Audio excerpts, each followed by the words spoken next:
Ṣẹ̀kẹ̀rẹ̀ lọ bá jó, ṣẹ̀kẹ̀rẹ̀ lọ bá jó, olúwa mi ò dìde ojó ṣẹ̀kẹ̀rẹ̀.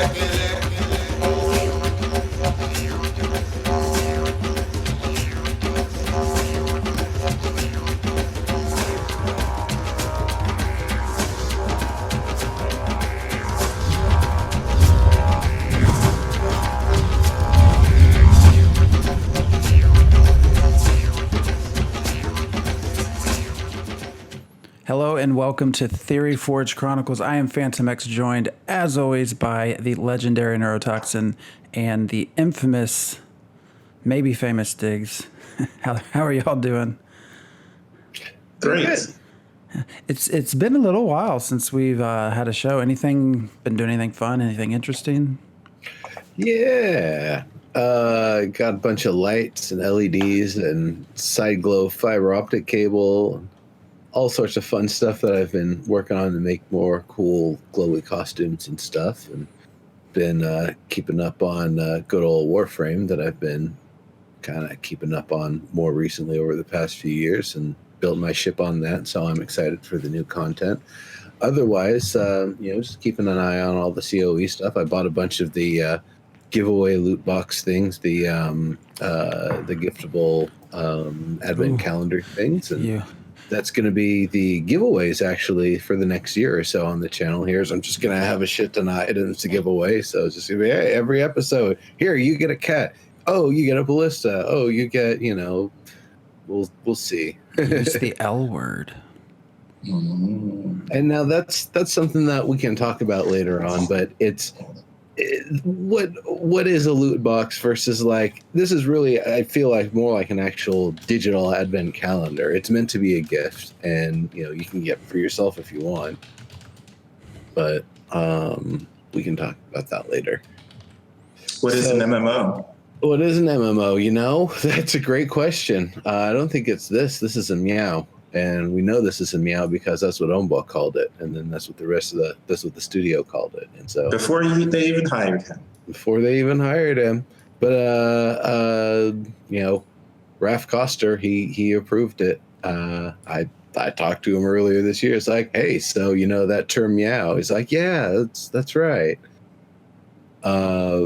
So there were a few shinies this month, obviously, since we haven't done one in a little bit here. There's the Kipik architecture, which kind of gives a little bit more of an updated sort of look at the, realistic what it's actually going to be like, instead of, I feel like the original concept stuff, it looked a little more like if I was building a set for, something that's not going to change, something that's going to be permanent, like I was making this set of like a Lord of the Rings style movie or something. Like, sure, I could see that being more the Kipik architecture. This, it seems like one individual tree is the focus of one or multiple houses, rather than just this large, widespread expanse of like trees on top of trees and all being built up through it. So this actually seems like, oh, this is my family's tree, or this is, I know there's like a strata relative to like how high up you are in the trees is how high up your rank is or whatever. So I don't know if that pertains to like the shorter trees being the lower families and the taller trees being the higher families, or if one tree, it's like, nope, the officials live on top. That's just what it is. You're just going to live below them. But that's going to be something we'll obviously learn more about as things go further, and we learn more about the culture. We got to see the before we go on to the next one, was there any thoughts on that, or just being stand out? Yeah.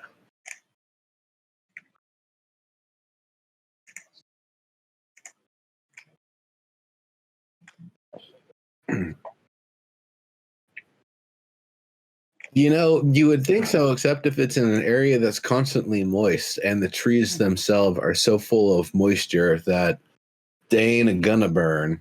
Or magic.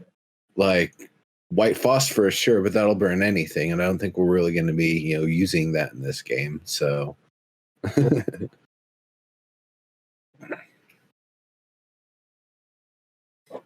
maybe.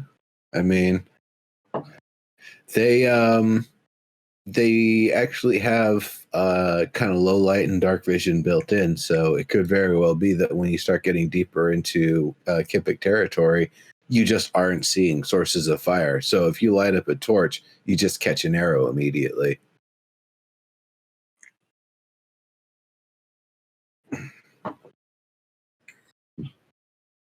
Yeah, I know. And heat rises, so if you just light the bottom, then everybody up top is gonna, whatever. Maybe that's why they don't win that many wars. I don't know.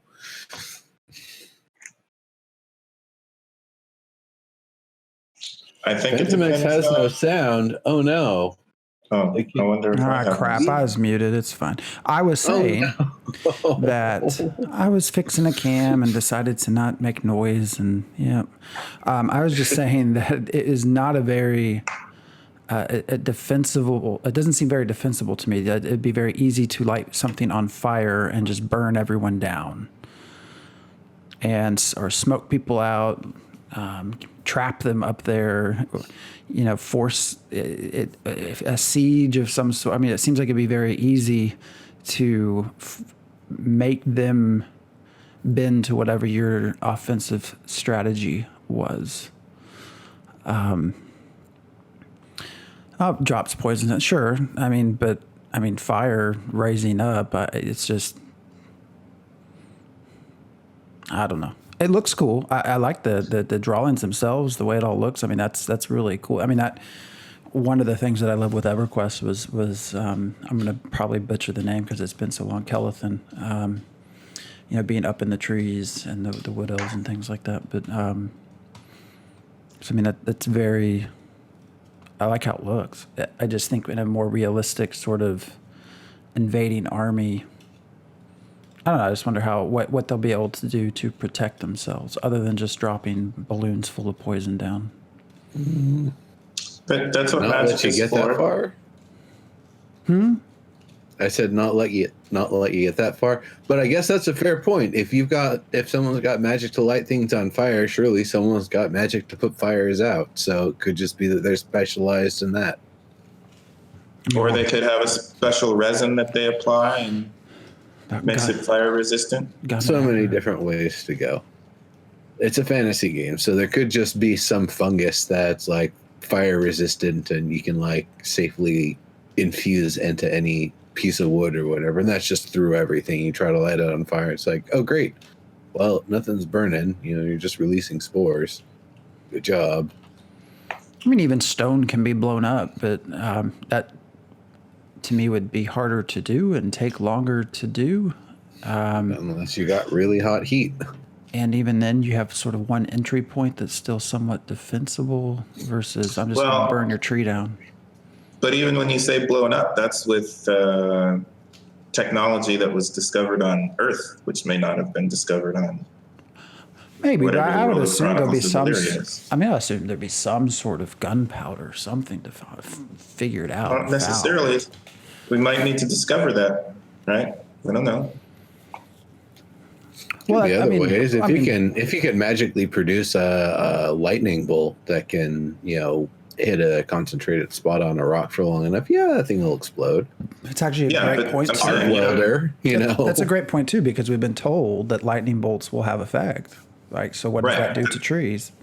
But that's my point, is that we're talking, when you say blow something up, that's probably using something that we discovered on Earth that they may not have discovered on the Chronicles of Elyria world. And if they have magic to blow stuff up, then they probably have magic to resist it, is all I'm saying. So we need to know what technologies they've discovered there versus what technologies we have here. Salazar Jack, you're right. The Sunstone with a series of properly shaped lenses, that could make it a death ray. You're absolutely right. Maybe they God. Maybe they have trees that don't burn. I don't know. But that's just my initial. I look at that and think, damn, that's an easy thing to burn down. Well, maybe that shows what kind of a jerk you are. Well, we all. I mean, it's a good point to bring up for sure. Like, my role playing in this game is not going to be one of lawful good. Yes, no, I know. You're going to be quite the notorious Seeds were big planted months individual. ago. So, Yeah. So, next one, the obstacle course video. Oh man, I love that so much. I mean, I get so much out of any gameplay video, just nitpicking the UI, just like looking at things frame by frame, seeing how things go. I kind of nitpicked a little bit the way the climbing transition going up onto a perpendicular surface while you're climbing up a sheer wall or something like that, and kind of moving around, how that all looked and how all that worked, and the obviously the stamina and everything is like, it's not even like test numbers. It's just like, well, we threw values in to make sure that it works. I obviously all the balancing is in the works right now, but that's going to be interesting. It had been talked about in the community journal if armor was going to completely prevent that sort of mobility. Like if you're wearing plate mail, can you like climb up a brick wall or whatever? And it's like, well, if you're wearing plate mail, if you're wearing really heavy armor, you're going to be fairly inhibited in mobility. You're going to have defense. It's going to be able to mitigate damage when you get hit in those spots. But in general, you're probably not going to be going, all American gladiator and stuff. You're not climbing walls and, dodging around stuff and, using a lot of those moves in that way. It's going to be very taxing to try to do that. A short wall where you've got to kind of get a running start, grab a ledge and pull yourself up once, I could maybe see, but not doing that in repeated succession like you're playing an action platformer. Yeah, But- Phantom.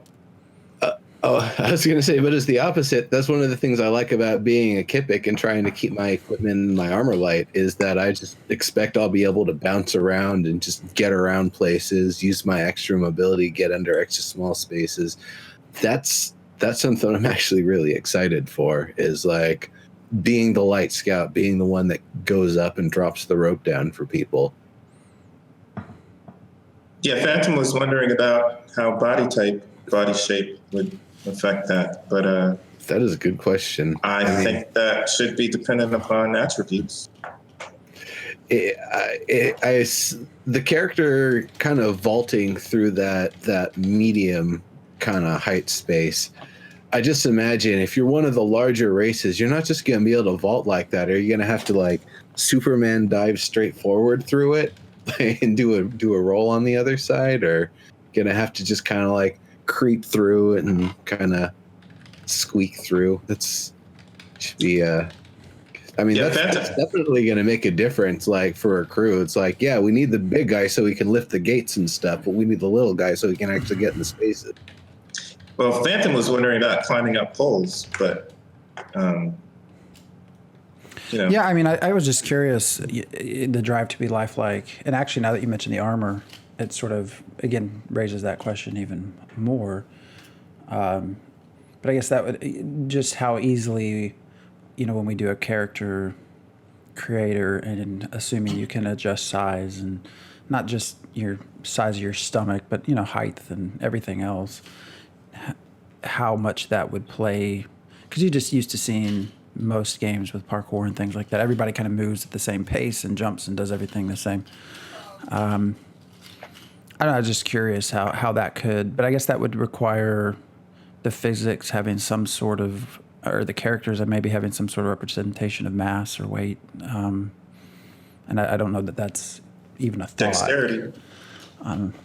Well, I mean, it's I feel like going up the pole. I mean, there's going to be a difference if you're pulling up 150 pounds, right, versus 300 pounds. So. Well, it's a combination of that, and then the other thing is your actual like skill in climbing. If you are like the climbingest dude ever, you can probably do it with somebody on your back relative to somebody who has no climbing skill that can like barely keep the same pace, with basically nothing on them or whatever.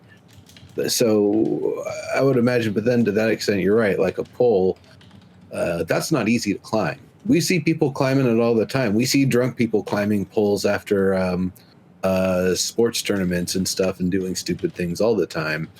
But doesn't mean it's easy. Especially not going to be easy if you're wearing a lot of weight and it's, keeping off your balance or things that are making it harder for you to kind of dig in with your fleshy bits or whatever to be able to keep a good grip and get up.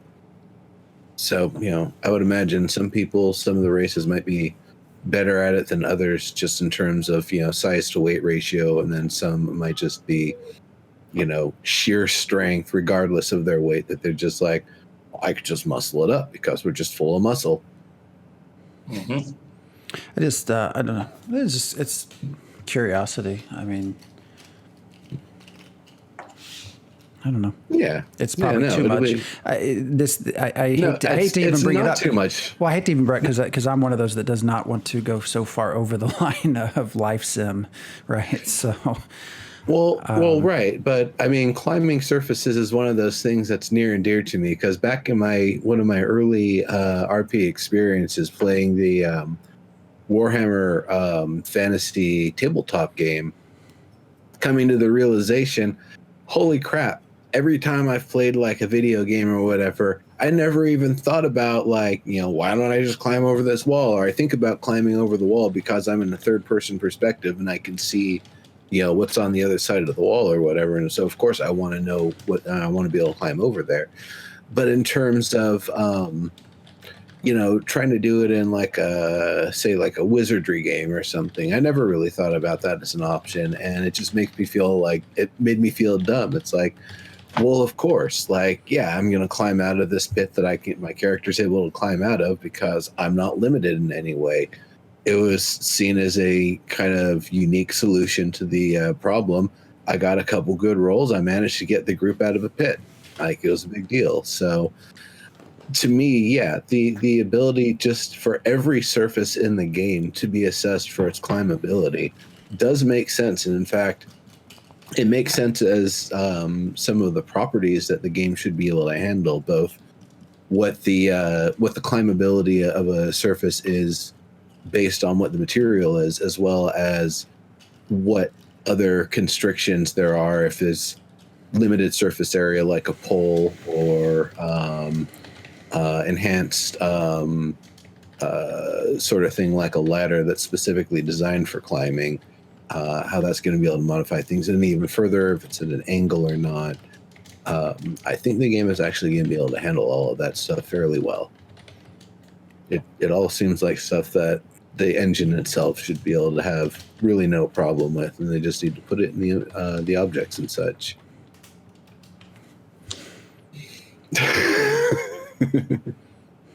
Diggs? Any more to say on this? Nothing? Mm-mm. Nothing. Mm-mm.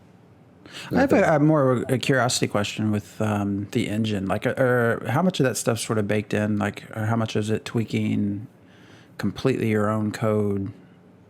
Like, I'm just not familiar with Unreal and sort of. Oh, I would say they're doing layers of custom stuff is what I would imagine. Just from the surface, from stuff that's publicly available, it's pretty clear that they've kind of taken the engine, but then done like a lot of developers do and kind of built their own version of, because that's one of the virtues of the Unreal Engine is they give you the source code. So you can break it and modify it and change it as you need to.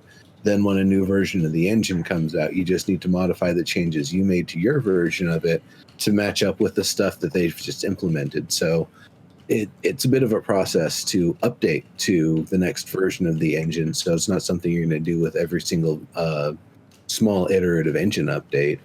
But, as they need to, as the features are coming in that they actually require, makes sense to do that.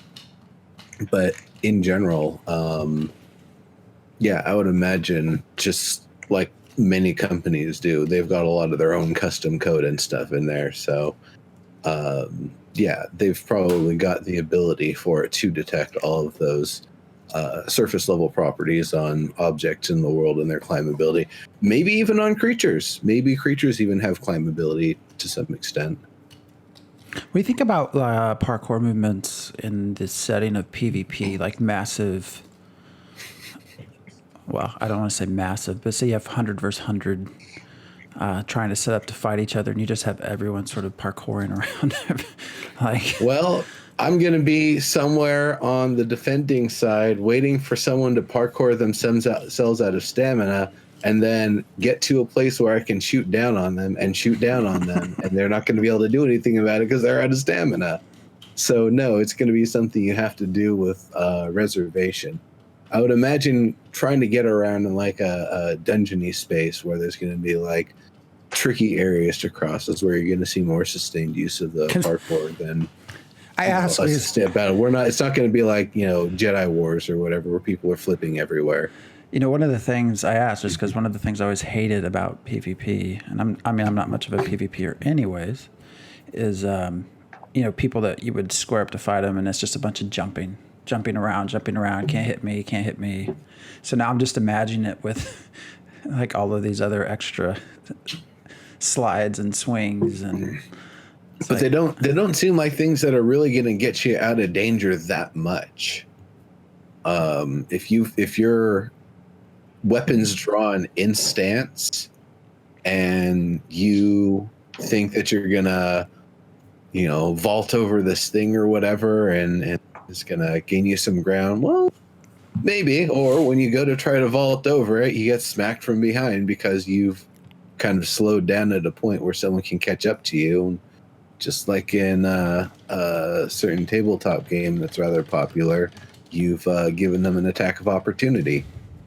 I see a lot of issue too. I would imagine if you're interrupted, if you're trying to do a slide and someone just absolutely stuffs you with a hammer, you're totally defenseless and you're going to take the full brunt of it. Diggs, you're being very quiet. I'm wondering how you know that you're slowing down, which would be important to know in a video game. How you know you're slowing down? Yeah, in real life you can feel it. We have a visual representation. Stamina. Well, you're not in first person the entire time. You can see yourself relative to how you're moving in the environment. They can also put it in the animations that you see yourself starting to just move slower. That instead of like the full stride, you've got kind of a half stride, half pace sort of thing going on. I don't know. If that's the case, then you should, if you can detect it, then you should realize that that's not a wise avenue to continue, because that's what happens in real life, right? You recognize, oops, I'm slowing down. Yeah, but people also button mash and like stop defending themselves to just like, flail when they should actually be squared up and trying to defend themselves. So, real life has its variants. It's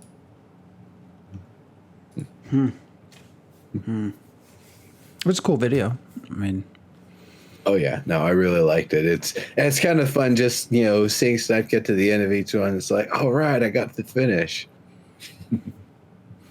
It's, the simple joy. It's just as a course that's set up. I don't know if you set it up for someone else, but it's a fun sort of thing. And definitely after seeing, it's like, yeah, that makes sense as something to have in like a Dungeoneering Academy or something, is like a space to kind of learn how to get around in that sort of way, as well as a Dungeoneer, coming and changing that once a month or whatever, or once a year or something, relative to in-game time. That's totally going to be able to help you kind of keep up on your Dungeoneering skills and keep things fresh for the competitors. So that seems like fun.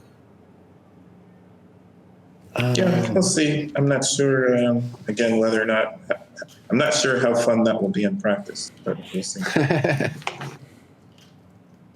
Well, and then on your 2-hour ship rides, you can just swing back and forth from mast to mast and do somersaults. Yeah, I mean, this is not an RPG, but the reason why I play RPGs is so that my character is better at stuff than I am. Why is it not an RPG? It's a meow. Yeah, but why does it not? That doesn't mean it's not a role-playing game. If it were an RPG, then character skill would be more important than Because I guess when I hear Player meow, skill. I visualize meow more in the terms of the world changing, not so much in like RPG versus worlds shooter would change in an versus- RPG. Why wouldn't worlds but change in an not RPG? in. I thought that's why a meow is different multiplayer. Was it evolving online world? Well, yeah, changing is built into it versus being something that the developers do or whoever's running the game. There's more stuff. Yeah, I think there's more differences in a meow than an MMORPG, and I think one of those things is less emphasis on relying on character skill versus player skill. I think player skill is more of a factor in the meow than in a typical RPG. And that might not be every meow. It just might be this one. Well, how many meows are there? Currently, or that had been previously attempted. Yeah, I guess, we'll have to see more meows before we'll see how more meows do it. Mm-hmm. So, the animal sketches. We saw the tropical animals. I think that cat's got a teeny tiny head for its giant body. Well, I mean, that can happen. Depends on, are these wild animals or are they Yeah, they're the wetland messed with? wildlife. Are they messed with by man? No, these are naturally occurring wetlands wildlife. Yeah, we'd have to know why they evolved that way, I guess. Yeah. Big ol' thick boar-like body and teeny little head.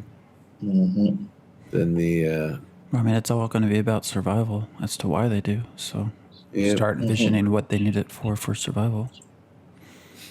Mm-hmm. could be that they hide out in like a bush or something, and you can't tell that they're like straw colored fur or something, so you can't tell that they're out in the field or whatever. And then once you get too close, you don't notice their teeny little head, and then they get you. And then That would sort of this imply gigantic cat creature pops out.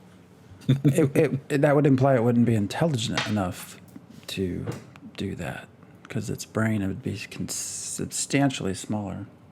I don't know. Crows have a pretty small brain, and they're pretty damn smart. I'm not really sure that the No, I'm size to talking- what- intelligence ratio. Yep. Proportions matter. Kinda. That's why you don't see that in nature. Otherwise, you would see that in nature. That's not necessarily true. No, it is. No, it's not. Millions of years of evolution. Yeah, but it evolves in a specific way. It fits into an environment. That doesn't mean that just because it's not there, it's not. Guarantee workable. that will not be here in a million years, but okay.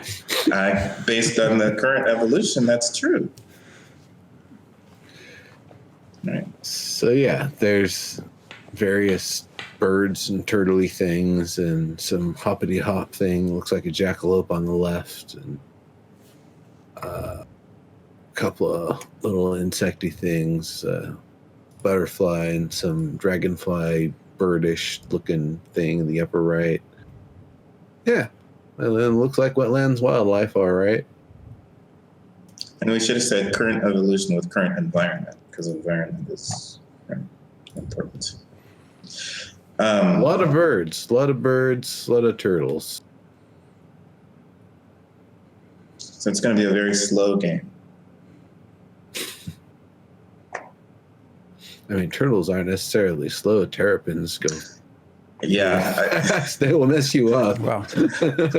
I saw a video of a turtle coming out of the water. I think it snapped up a bird or something like that. And somebody was like, I did not know that turtles were that fast. And it's like, oh.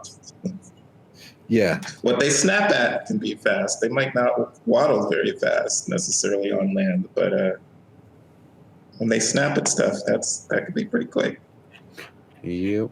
Well, no, terrapins themselves actually have a pretty fast land running speed. Like they are no joke. Yeah, I think this particular one came out of the water and came up and Gotcha. snapped up and grabbed it back, brought it back. But I feel like since we've progressed to disagreeing about evolution, I should go ahead and take this. So. All right. Well, good luck. In the meantime, have we discussed mounts for smaller tribes? Mounts for smaller tribes. All right, here we go. What can the smaller ones not utilize as well as the larger ones? Medium can't be used by small, and I would imagine large as well. There might be some sort of a harness or saddle or something that you can build that can help you adapt for it. But in terms of like, no, a Kipik's not going to bareback a battle cat. That's just not going to happen. So how all that's going to work out, though, is probably going to be a shiny that the developers release at some point, if not really seen as part of some sort of mechanics discussion. But I don't believe they've specifically itemized who can ride what and who can't ride what so much as small mounts, small races, medium mounts, medium races, large mounts, large races. And that's, cut and dry. Wouldn't that be the equivalent of a person riding an elephant? Of a human riding an elephant? Which we could do. I don't understand why. Yeah, I feel like a smaller person could ride anything. It would be the reverse that's not necessarily true, right? One size up or down? Oh, okay. Well, wait, is the battle cat large then? I thought battle cat was a medium. All right, here we go. Battle cat. I was told that a Kipik can't ride a battle cat, so I believe that was told to be to me. Oh, they're extra small. Oh. I realized they had gotten an extra small class. Oh, teeny tiny. Okay, that makes sense. Oh. Cheers. Cheers. Good luck. Damn. I hope you've notified your local EMT. I mean, well, so I guess humans won't be riding dragons.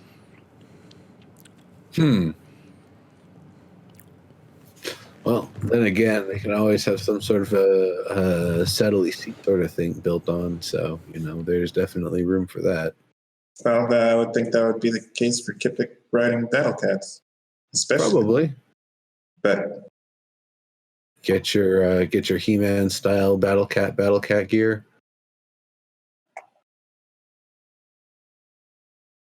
Battle Cat always wears his harness and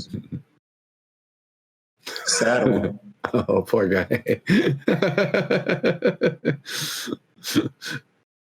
Heat.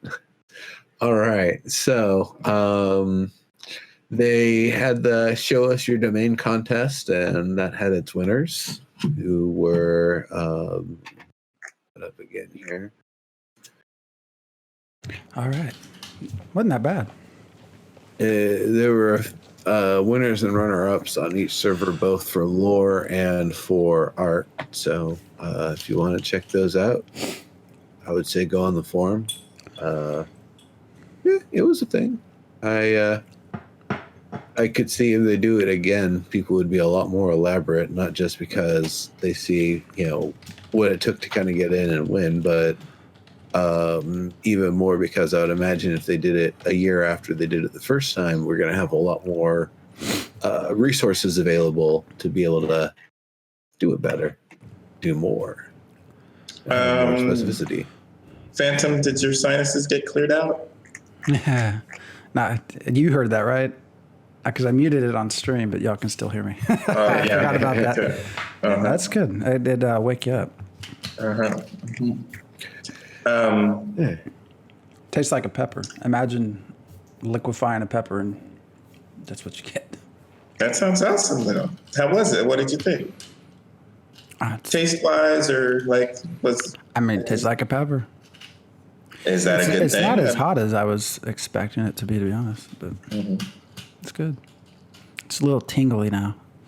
A one chip challenge lasts about 20-30 minutes, just perspective. So That seems okay. So did you have a bag after 30 minutes? What did you do? Sidetrack. The challenge, you're supposed to eat the chip, and basically the first person that has to drink something loses. So I did not. I had to drink anything, but the heat lasted for 20-ish minutes. Mm-hmm. This is basically gone now, out of my mouth. So. Okay, so yeah, I mean, these are kind of interesting. I don't know if hold on, I'm just going through these images. I'm trying to see the difference between. Oh, not all of them had images. Yeah. Okay. So the community journal came out not terribly long ago here, and that had obviously we had talked about earlier the part about armor and mobility impairment. There was another question about using tools as improvised weapons, like if you're a miner and you've got your pick and somebody comes after you, and that's the only thing you have as a weapon. It's like, sure, you can use it as a weapon. Obviously, how well you can use it as a weapon is going to depend on whether or not you've got, some sort of style or training in using it as a weapon. Just because you can hit a rock with it and just because you know how to hit a rock with it correctly, that's completely different than defending yourself against a moving target, who's, acting intelligently and probably has some amount of combat training of their own. So, yeah, you can use a pickaxe as a weapon if it's going to be it's going to be better than just trying to use your fist to run away. But yeah, I mean, it's very much like whatever's in your hand. If you need to hit someone with it, do it. Mm-hmm. I just hope that you're able to do it intelligently. That like, if I've got a small, really short stick in my hand, instead of trying to bop someone with it, I'm just using it as a fist pack and just punching them with it. But again, that could be, a style dependent sort of thing. It could be, more of a martial arts sort of thing that, just like put something round in your hand and, use the extra weight to knock somebody's block off. Mm-hmm. Yeah, it'll be definitely interesting to see how that plays about, and if like mining guilds are going to teach like improvised weapon styles and stuff. We'll have liquor that will be able to burn down them treat houses. Don't need gunpowder. Booze. Maybe Use the liquor. We have to see what kind of resistances they have. So DSS, the names are finished. Finally. It took a long time. They were there at it for a long while, and there's obviously a lot of resubmits that are in the works. But it's the initial review of everything is finally finished. So good job on getting through all of those. I know that was a huge task, and it's been funny looking at all of the rejections, notable exceptions, and stuff along the way. What was the one that was problematic? We interviewed somebody. Oh, Wessex. Are we going to go over that again? I'm just wondering if it's still rejected or not. Well, of course. Okay. Yeah. Never mind. Hey, bringing that one up again anyway. I'm not going to understand. I mean, if it gets changed, it gets changed. But we've already discussed it. I'm just curious. I don't know. Not our game, not our decision.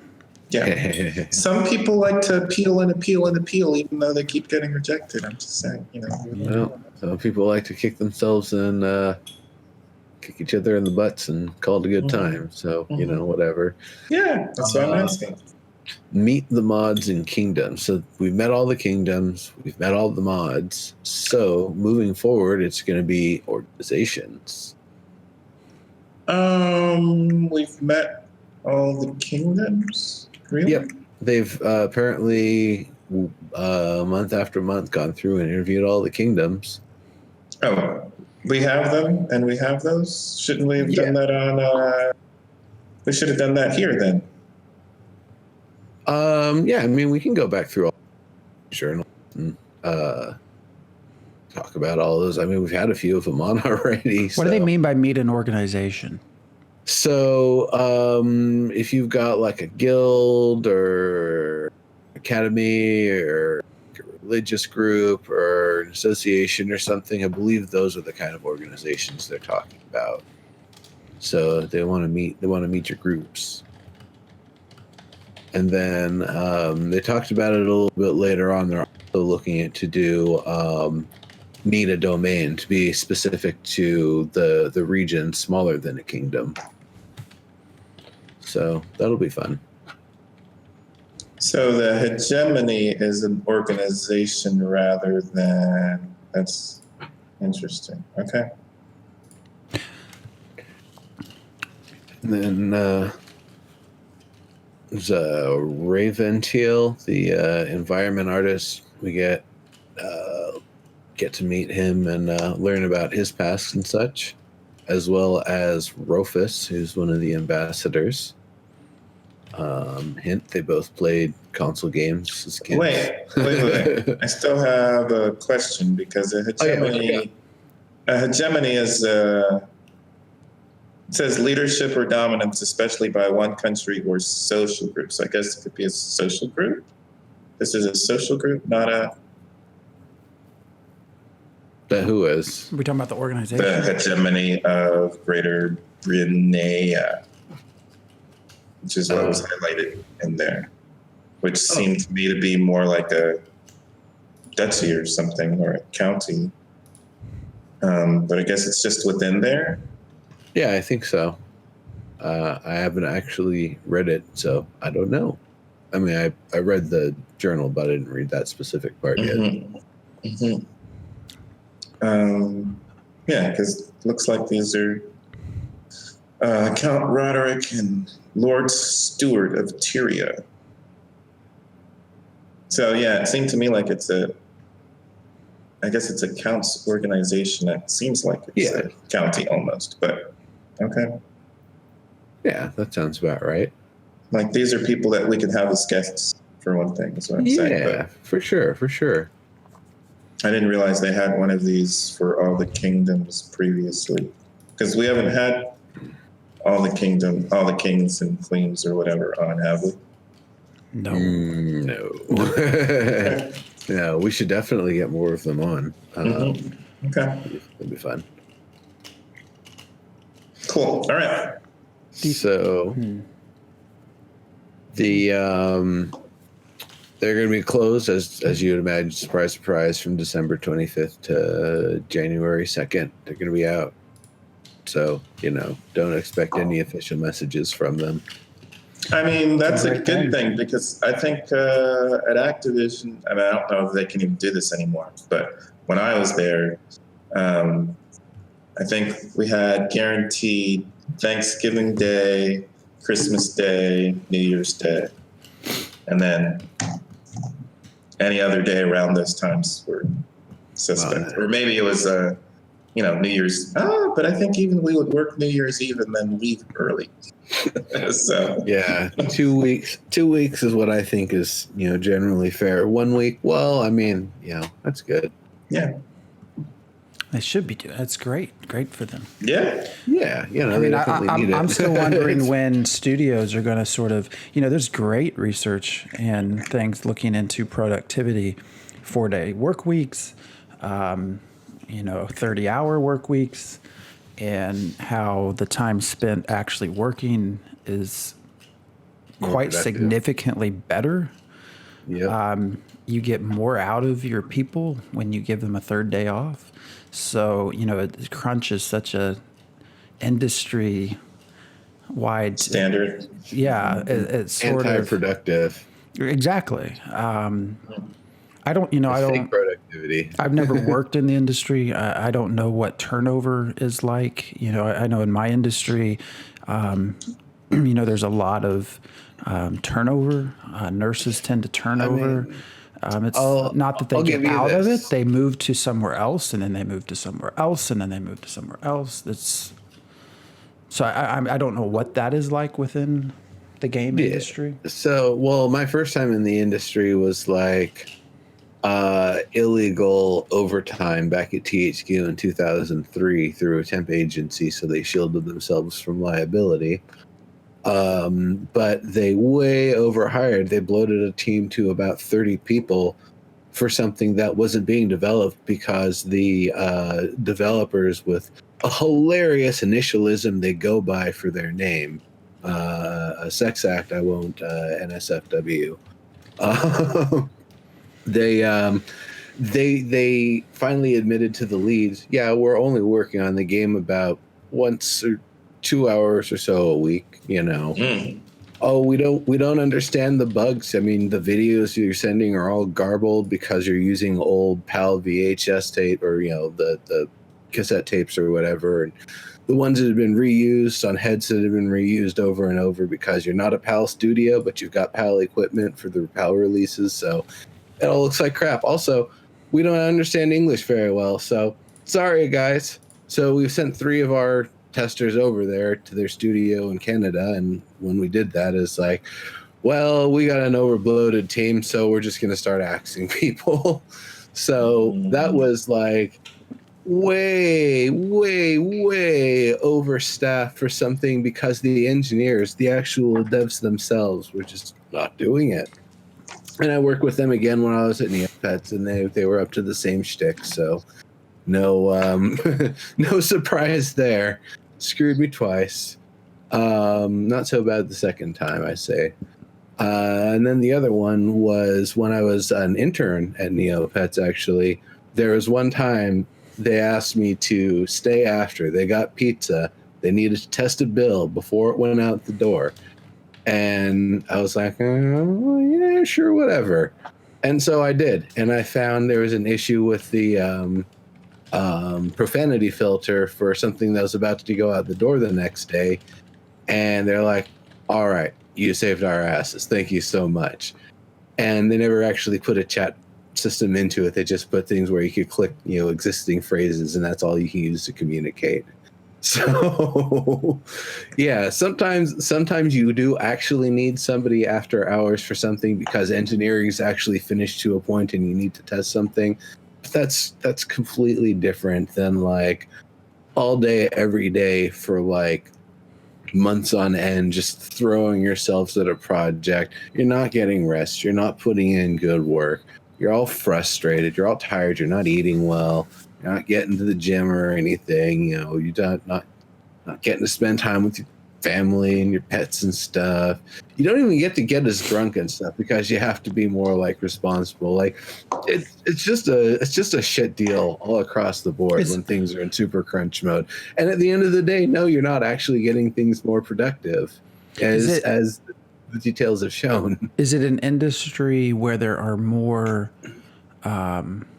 workers than positions? It's really hard to say. I need to look into these statistics because the game industry itself doesn't pay competitively to other tech companies, in an adjacent space, like a mobile game studio versus like a mobile productivity app or something. They're going to be completely staffed differently. Yeah. Well, I guess I don't think that through because if you're say a coder, I mean you don't have to, I guess, be in a games industry, right? I guess you could get a position. Yeah, you get a job at a bank. You're going to be paid way better, and you're going to have more security. Like me, I'm locked, right? I maybe can change scenery, but I can't change the nature of what I do. Right. So, just curious. Yeah. No, it's I've said it a few times that the game industry is kind of like this era's modern starving artist to some extent. Overworked, underpaid, sometimes underappreciated, but everybody loves video games. Yeah, I mean, you got to treat your people well. Most leave the industry after a few years. Yeah. Yep. Burnout, 3 to 5 year burnout. Find a new position in the industry or find a different career. Yep. Well, gonna be a while before that's fixed. Yep. So what's coming next? We've got the Dutch auction is coming. And it sounds like they've been working on the back end and making sure the UI is going to be really nice for that. So that way, it's not a crappy experience, that it's, you click through a set of menus that you expect to do things logically, and the price point it gives you to do the thing you're trying to do is itemized and makes sense, and you do it in one transaction. I think that's kind of the goal they're going for here. So, not having it, well, you got to do this and click it on this page and buy this, and then go here, click this and buy this, get this upgrade, and now you can go buy a place. Especially if somebody's, down on the clock or whatever, it's like, I'm competing with other people to try to get this spot. If I don't buy it in the next hour, it's gone, sort of thing. Having people have to go through all the different hoops and loops and potentially lose their spot and lose it, that's no fun. So I'd imagine that's something that they're actively working on, have been and will be here. I still wonder how many available people that they're going to buy the remainder. I mean, there are so many settlements left available. It depends how hard they promote it. If they finally throw their marketing push at this, But I don't know. I'm not sold on that. This is such a different scenario. The only equivalent right now, I guess. Second Life. Well, I mean, just in the sort of buying of virtual space in a way is Star Citizen, really. I mean, that as far as a volume of the cost, how much it costs. I mean, we can all go buy early access into some games for like $50, but when you're talking hundreds of dollars, I feel like your market, especially in a pre-release setting, is very small. And I wonder how much of that market is already saturated with their current player base. Because I don't have that. We have the numbers. I don't have them in front of me, but there are like literally, I think, thousands of settlements. It's maybe across different kingdoms, but there are like lots of things left open. And I wonder how, because there's a cap, right? So as things will move, am I thinking of the wrong stage? Which stage is it where the price will drop? The reverse auction is the Dutch auction. That thing is coming up where it's going to be the fire sale prices to try to get the thing sold or whatever and get people in. Yeah. Because there's a limit, right? It'll only drop so much percentage-wise. Right. Yeah. Because I just, I don't know. I feel like you're sort of capped. I wish there would be a different strategy. I wish they would just shuffle around. We already talked about this, but I wish they would shuffle around the timing and get something actually playable before they go back in and sell the rest, because you are going to have to market yourself to other people. And I feel like you've sort of, for that niche, you've kind of marketed. Yeah, like you got that base, that those people are there. You might gain some new people, but as it currently stands, I just don't see how, they get thousands new. I feel like they've intentionally kept quiet on a lot of their marketing and a lot of tapping into influencers and stuff, specifically because they wanted to make sure at some specific phase, they want to like really pull the ripcord and try to get people interested and involved. It honestly wouldn't surprise me if they waited until the first inklings of Alpha 2 or whenever people are going to be playing Elyria. The first things where people are actually playing, even if they can't actually take screenshots and stream it or anything, the official content from the devs showing, oh yeah, people can play in this world. They're doing it right now.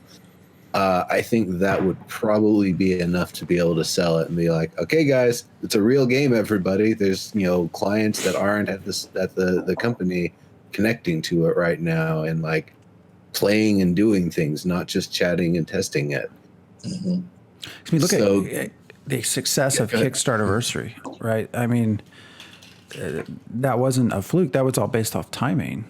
So I feel like you get something out there, pre-Elyria, some sort of event, preferably one people can actually be inside and not on the outside. And then you tie that back again with Kickstarterversary. I mean, when else have they managed to raise however a ton of money in a short period of time? It doesn't come to mind really anytime recent. There was some mud they were working on, wasn't there? Didn't they have a mud or because there was something chat-based RP update coming soon. There was something coming along. Oh, and I think it was going to be something that's going to be in Discord or something. So I mean that could be Elyria mud. That's the one. Is that going to be integrated into Discord or something? Elyria mud, just the text only, because that'd be pretty sweet. No, or its own Discord. Looks like that was going to be was Vox Elyria. Now it's pre-Elyria. No, you mentioned Elyria mud was just going to be mud only. Maybe I'm mistaken. You mentioned partnering with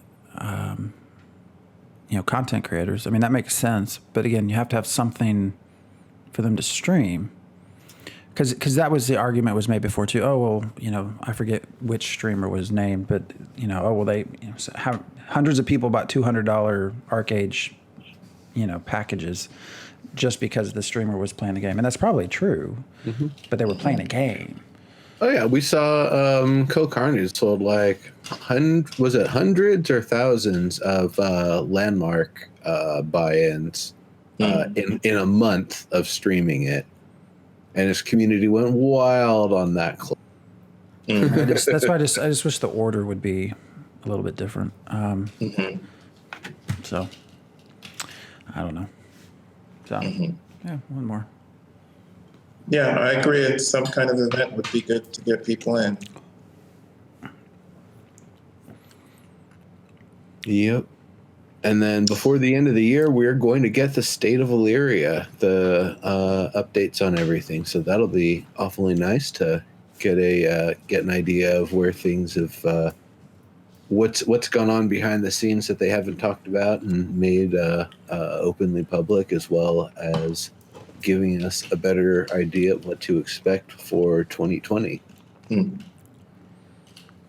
So what do you think will happen in 2020? There'll be something releasable we can play.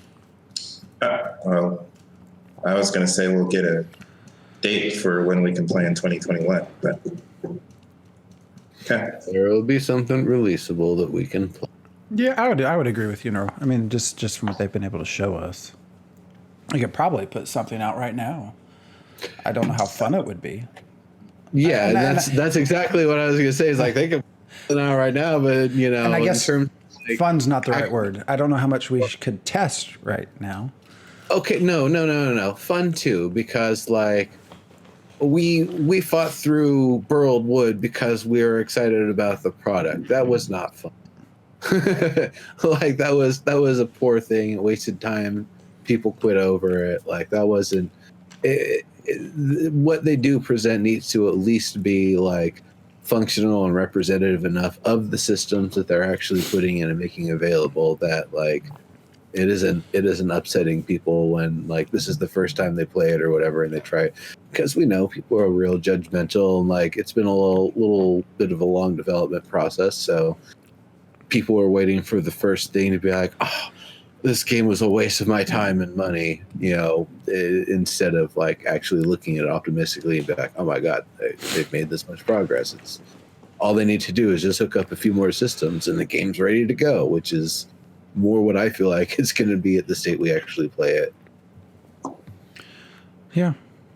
SPS, whenever you have a testable farming, crossbreeding, I'm all game. And I can't stay quiet. So. And then the sandstorms get you.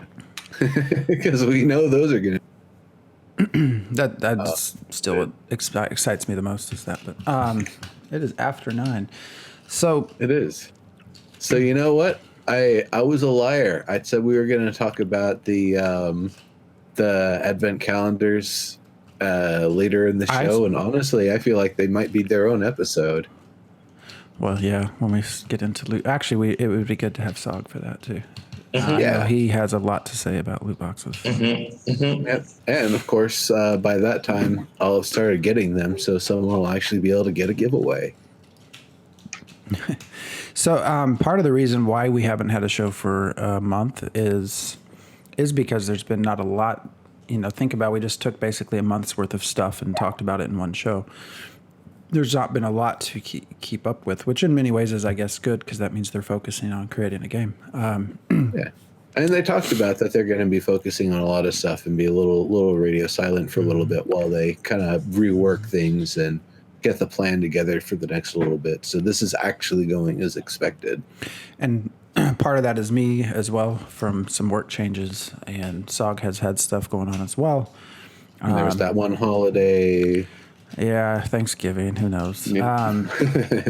But I meant Black Friday, but yeah, I guess Thanksgiving too. But we, for anyone that does wonder, I mean, we are still going to do this show, and actually, we've sort of talked about whether to kind of talk about other things because there is such a lack of information, both about COE and also about Ashes. Really, the other show we do to try to fill 4 weeks worth of shows, it's kind of hard now for both. So we've kind of talked about whether to do other games. So I'm just bringing this up for anyone that watches, or pop us a message in Discord if there's anything that you would like to see us, any other games you'd like to see us talk about, obviously within sort of an MMO space, Meow space. But we talked about Fractured and Seed are two that come to mind. I just forgot the Kickstarter one. What's the name of it? Is it Life Begins? Book of Travels? Book of Travels. A Book of Travels. Mm-hmm. But we haven't played that. No. There are several things out there. Ember Sword is another one that's got this really funky kind of system to it, which I put in our Discord chat. But so there's a lot to talk about. I just didn't, anyone that's watching, if you have anything that you think would be interesting for us to look into, we are trying to figure out what to do. I assume it will be talking about other shows. I don't know that we'll dedicate necessarily to a single show. Yeah, or guests. I mean, we can always have more guests on. That's always fun.